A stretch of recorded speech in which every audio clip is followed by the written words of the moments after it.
Abençoados e abençoadas, graça e paz. Hoje, quarta-feira, dia 17 de abril de 2024, às 20 horas e 30 minutos, eu estou aqui para gravar mais uma pérola da graça de Deus. A sã doutrina, a palavra da verdade, a palavra que nos trouxe a liberdade no Espírito, que nos fez entender que, como filhos, somos guiados e dirigidos pelo Espírito Santo. Que o Senhor é o Espírito. E nós nos submetemos tão somente a Ele, porque entendemos que somos espirituais e não carnais. Quando não tínhamos esse entendimento, vivíamos presos a um sistema religioso. Vivíamos debaixo dos preceitos dos homens, dos seus achismos e com todos os rudimentos que lá ainda impera. Éramos cegos guiados por cegos. Pensávamos que estávamos fazendo a vontade de Deus, frequentando um templo que achávamos que era a casa de Deus, que era o lugar aonde Deus estava. Meu Deus, quantas das vezes eu ficava esperando chegar o domingo, porque estava incutido na minha mente que o domingo era o dia do Senhor. E eu saía pela manhã logo cedo, ia para uma tal consagração. Consagrar, o corpo, santificar o corpo. De lá permanecia para a escola bíblica dominical. E ali permanecia até quase a metade do dia. Vinha em casa, às vezes sim, às vezes não. Retornava à noite para o grande culto de adoração a Deus. Era esse o nosso entendimento. Como é o entendimento dos nossos irmãos que lá ainda estão?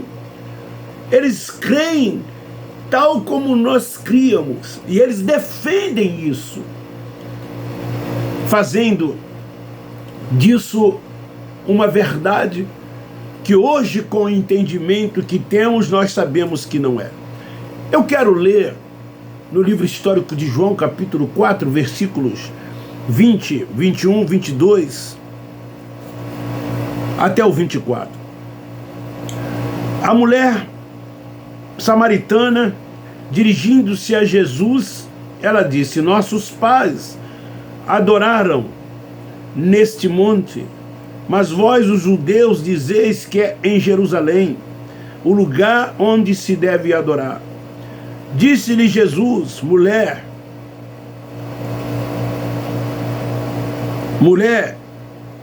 crer-me que a hora vem em que nem neste monte, nem em Jerusalém adorareis o Pai.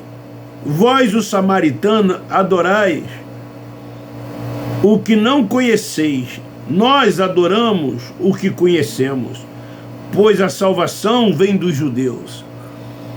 Mas vem a hora, e já chegou, em que os verdadeiros adoradores adoram o Pai em espírito e em verdade, pois o Pai procura os tais que assim o adorem. Quando Jesus diz para esta mulher que a salvação vem dos judeus, o Cristo Nazareno estava querendo dizer para aquela mulher, assim como ele determinou que os seus apóstolos fossem ao mundo de Israel e pregassem para que eles crescem.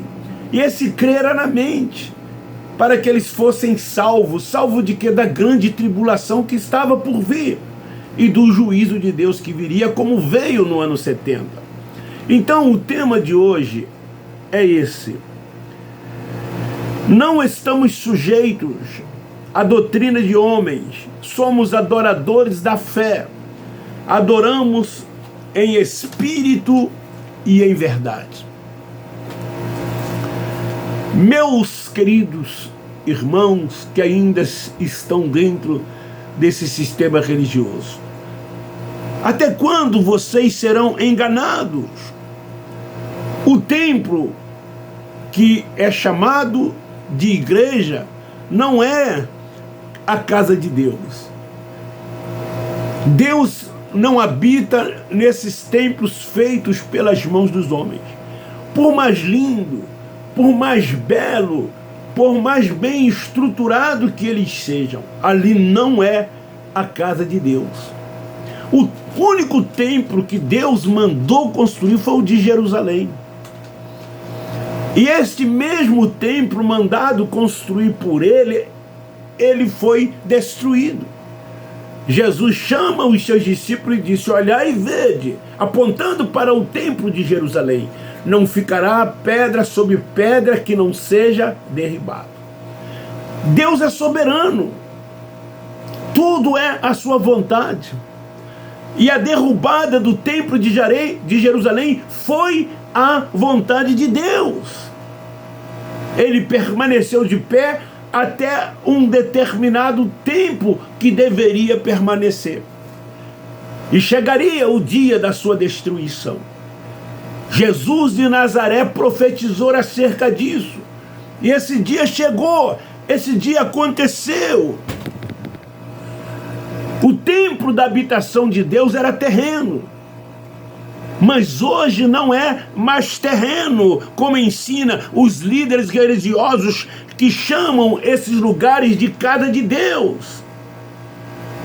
Esse templo que se referia quando dizia que era em Jerusalém, foi jogado por terra, foi derrubado, foi destruído. Porque era a vontade de Deus que isso acontecesse. O templo que se dizia casa de Deus, onde os judeus frequentavam. O próprio Cristo frequentava o templo em Jerusalém.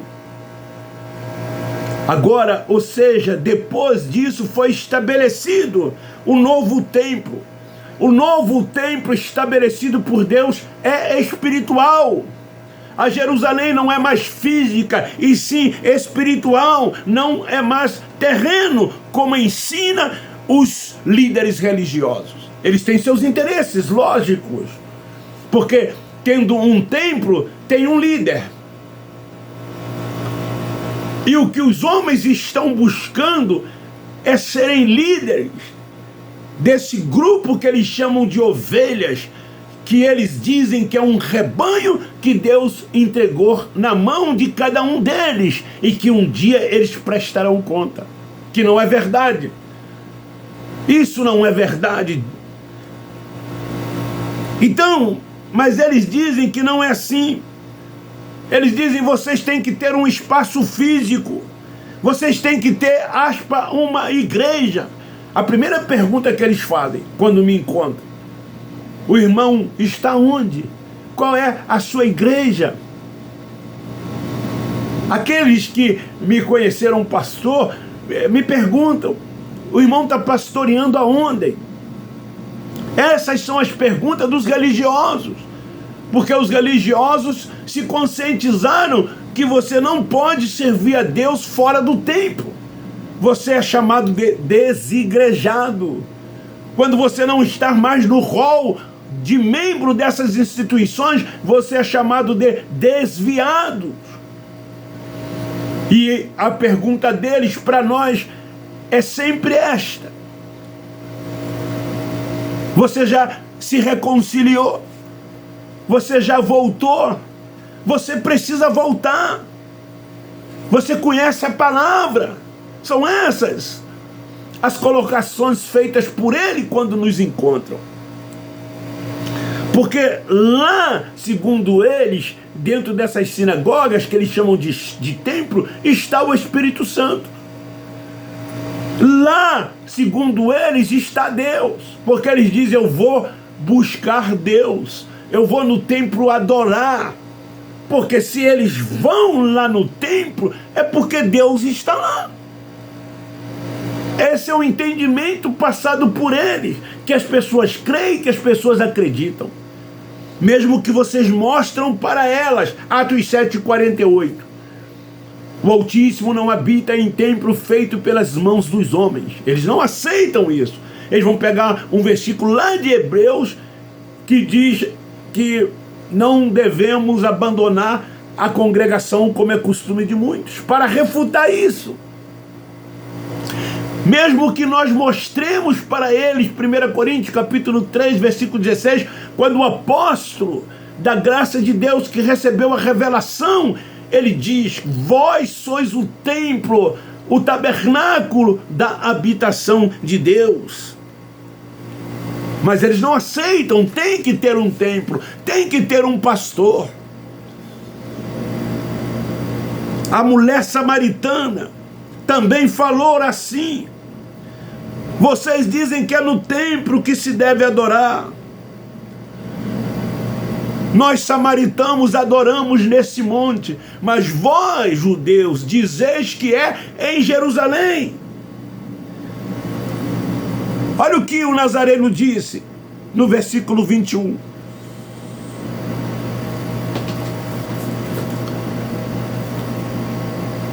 Mulher, crê-me, a hora vem que nem neste monte, nem em Jerusalém, adorarei o Pai. Por que que eles continuam querendo ter um templo? Por que eles continuam dizendo que o templo, que eles chamam de igreja, é a casa de Deus, é o lugar onde Deus habita? Eu sei por quê. Os que têm a mente ativada sabem por quê. Quem tem o entendimento sabem por quê. Agora, os religiosos não. Eles vão entrar no comentário e vão me criticar. Eu já sei até os textos que eles vão usar. De qualquer mensagem que eu pregue, de qualquer tema que eu aborde, eu já sei os versículos que eles usarão para tentar refutar. Eles interpretam de forma literal. Eles transportam tudo que está aqui para depois da cruz, para os nossos dias. Eles não respeitam época. Eles não sabem o que é aion. Eles não respeitam tempos verbais, pronomes, destinatário, remetente. Eles futuralizam tudo, tudo segundo eles ainda está para acontecer. Agora mesmo, esse acontecimento lá entre Israel e Irã, eles colocam como fins do tempo. Eu já vi vários aí na internet dizendo que vai ter uma guerra mundial. E essa guerra mundial é um prenúncio de que Jesus está voltando. Tudo que acontecer no mundo que tiver uma repercussão, eles atribuirão como fins do tempo. Como se Jesus estivesse próximo de voltar, porque esse é o entendimento dos religiosos. Então, Samaritana era uma mulher gentílica, ou gentia. Seus parentes eram considerados estrangeiros. Quando Jesus recomenda os apóstolos, ele diz: olha, não entreis no caminho dos gentios, nem dos samaritanos. Provavelmente, o Deus que eles adoravam era um Deus, quem sabe, diferente dos judeus. Eles não faziam parte da comunidade judaica. E é daqui que os religiosos tiram para buscar Deus no templo. Eles pegam o Salmo 27, versículo 4, quando o salmista disse: uma coisa eu pedi ao Senhor e a buscarei, que eu possa morar todos os dias da minha vida no templo, para aprender do Senhor e contemplar a beleza da sua formosura. Eles pegam o Salmo 122, quando o salmista disse: alegrei-me quando me disseram, vamos à casa do Senhor. Eles pegam o Salmo 23, o versículo 7, que diz: certamente que a bondade e a misericórdia me seguirão todos os dias da minha vida e habitarei na casa do Senhor por longos dias. Fazia parte do conjunto de leis, do Torá, frequentar o templo. Era uma das ordenanças dada por Deus aos judeus. Mas Jesus de Nazaré, ele diz, aquela mulher que ali estava, a hora virá, e essa hora já chegou, mulher, creia-me. Jesus, ele era a verdade, ele era o caminho e a vida. Para quem? Para os gentios? Não. Para os estrangeiros? Não. Para os judeus. A salvação vinha deles. Ele disse para aquela mulher, a salvação vem dos judeus.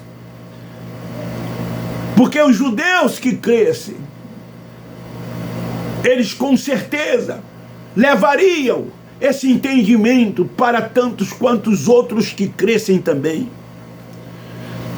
Nos dias em que nós estamos vivendo, muitos buscam ainda Deus nos montes.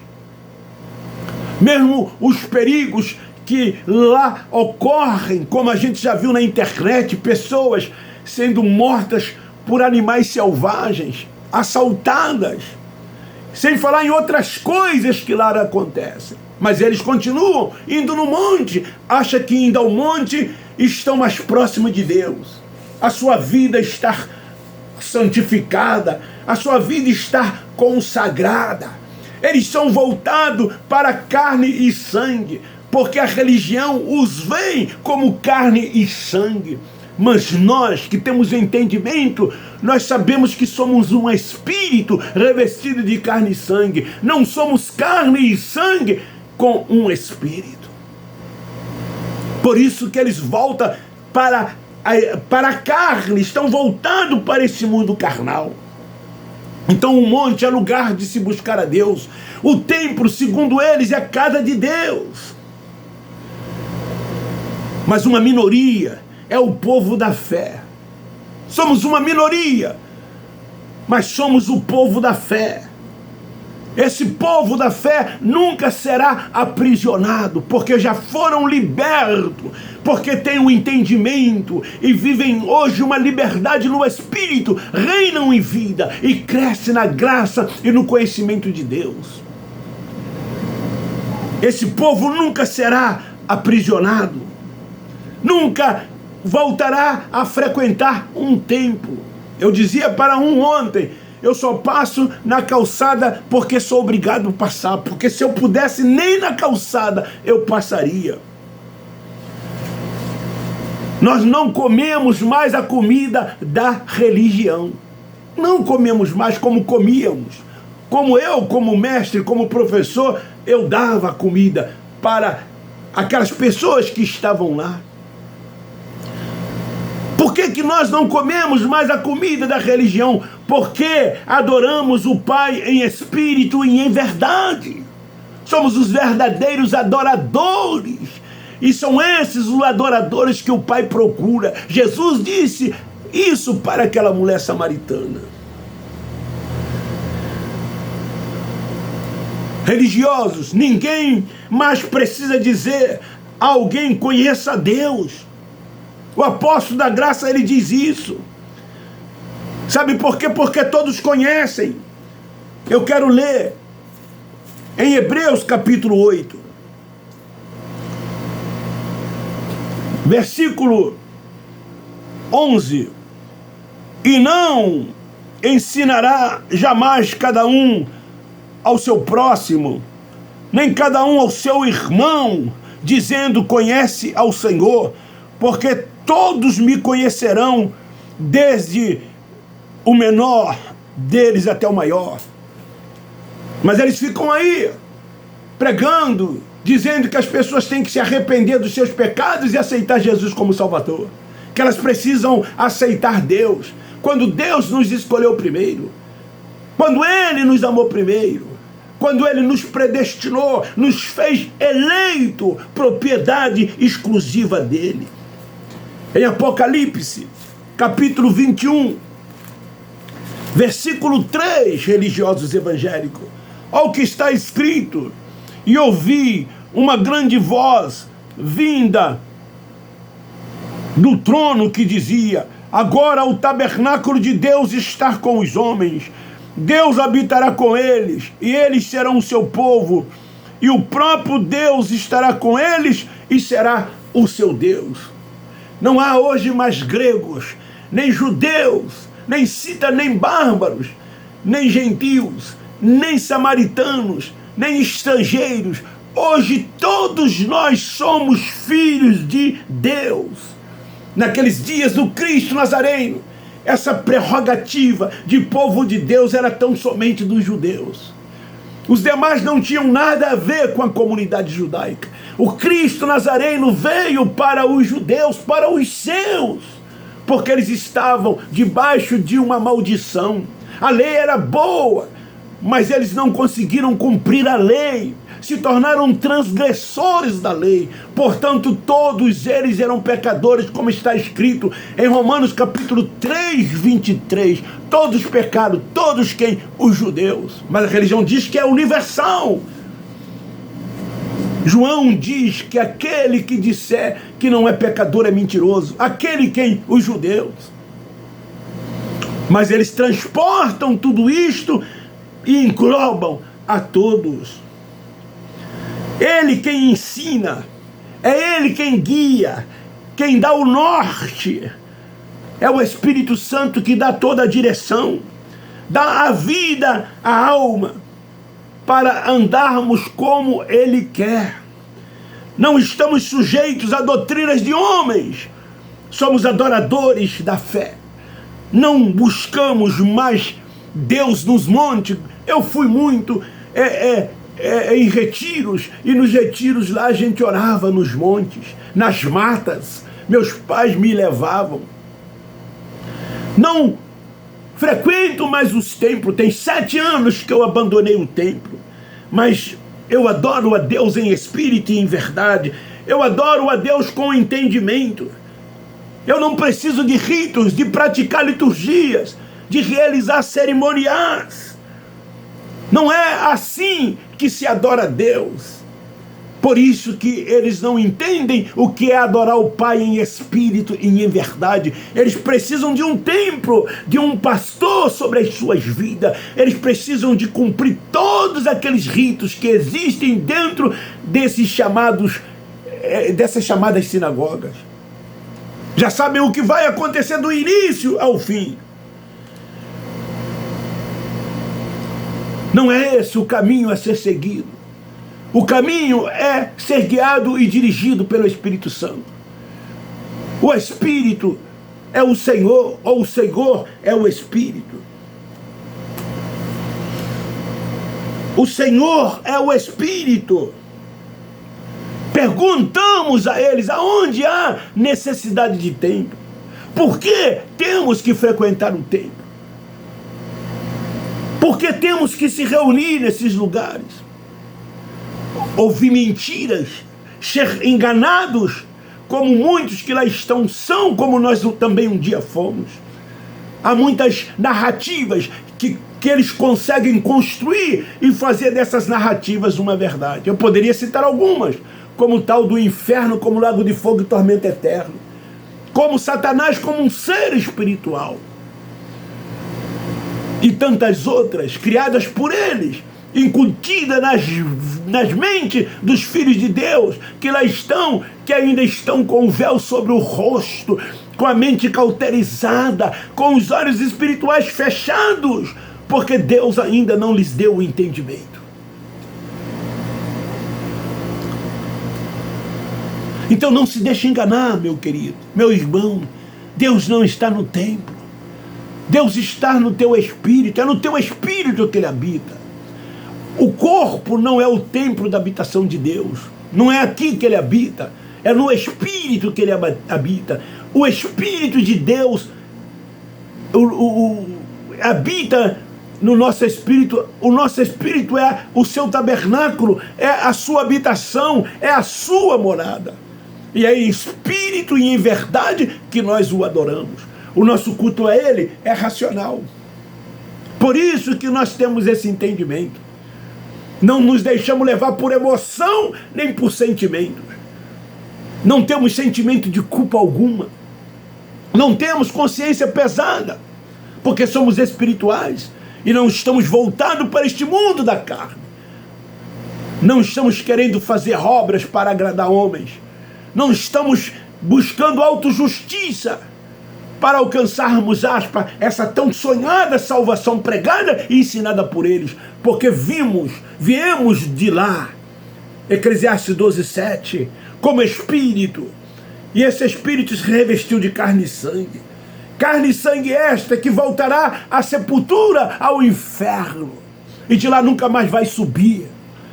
E esse espírito que veio um dia e habitou nesse templo chamado carne e sangue, ele voltará para Deus, num corpo glorioso. Esse é o arrebatamento que nós aguardamos e esperamos. E voltaremos para o lugar de onde nós viemos. Então esta é a palavra, esta é a pérola da graça de Deus.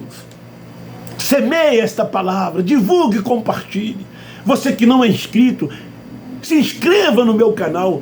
35%, o YouTube me informa, das pessoas que ainda visualizam não são inscritos. Não paga nada, é de graça. Vai lá no botãozinho vermelho, se inscreva, aperta lá. Ao ouvir, dê um like para que o YouTube recomende esta pérola da graça de Deus. Eu sei que aqueles religiosos evangélicos não vão fazer isso, porque eles não querem que esta palavra alcancem os filhos da livre que lá ainda estão com as suas mentes fechadas. Eles querem que as pessoas se tornem ainda cada vez mais prisioneiros desse sistema religioso. Mas você pode fazer isso. Divulgue, compartilhe, dê um like, me ajude a fazer esse canal crescer. Então o tema é esse: não estamos sujeitos à doutrina de homens, a ensinamento de homens. Somos adoradores da fé. Adoramos o Pai em espírito e em verdade. Beijo no seu coração, um forte abraço. Terminamos dizendo: nós da graça de Deus amamos vocês. Graça e paz.